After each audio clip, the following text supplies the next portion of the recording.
Welcome to the deep dive. Today we're looking into something maybe a bit unexpected, Koumpounophobia.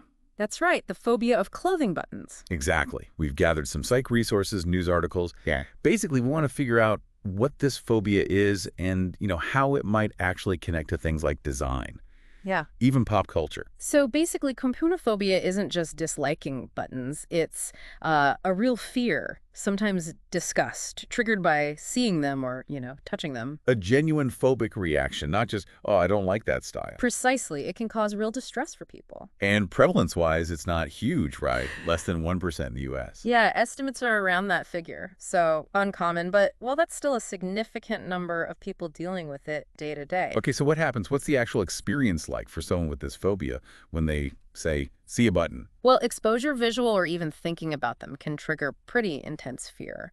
Or, as we mentioned, this strong feeling of revulsion. Revulsion, okay. So anxiety, maybe panic. Definitely. And a powerful urge to just get away from the buttons, to avoid them completely. We found a case study from 2002, Journal of the American Academy of Child and Adolescent Psychiatry. Yes, and what's really interesting there is how much it highlighted disgust as a key part of button phobia for some.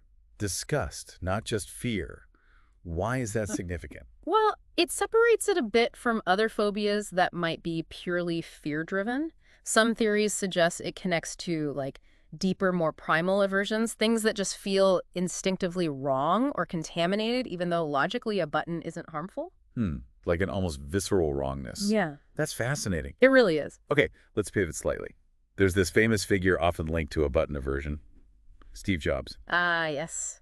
The black turtleneck guy. Right. Famously preferred turtlenecks, generally avoided button shirts. We looked at pieces in The Spectator, the Wall Street Journal. They speculate about this. Yeah, there's speculation. And it is speculation that his personal dislike for buttons might have, nudged Apple's design philosophy towards the cleaner, more seamless interfaces we see now. Think touchscreens, virtual keyboards, less physical clutter. And you see those pictures, right?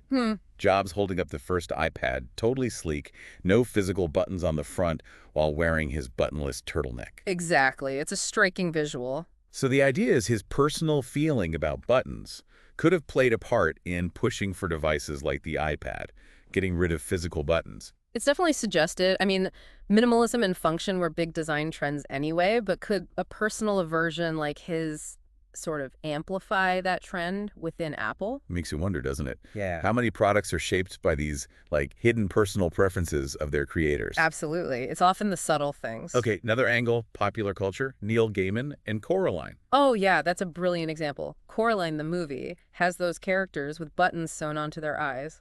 Really creepy. Super creepy. And Gaiman did something specific. He did. In a promotional teaser back in 2009, he actually directly addressed Koumpounophobia. Really? What did he say? He basically gave a warning, hey, if you have this specific phobia, just be aware. This movie features button eyes prominently. Wow. That's a pretty direct acknowledgement for a relatively niche phobia in a mainstream movie promo. It certainly is. It kind of put a spotlight on it, maybe for people who hadn't even heard the term before. So let's tie this together. Koumpounophobia, it's real. It involves fear, often disgust. And it potentially has these ripple effects, influencing maybe personal choices, possibly tech design, even how creators talk about their work. It shows how something seemingly small, a specific aversion, can connect to these much bigger pictures, design trends, media representation. Exactly. It's a great reminder that individual psychology can intersect with culture and technology in, well, sometimes surprising ways. So here's a final thought for you, our listener. Think about your own quirks, maybe minor dislikes or preferences you have. Could they be shaping your world, your choices in ways you don't even realize? What other subtle biases might be influencing the things we use or the experiences we have every day? Something to ponder. Thanks for diving deep with us today.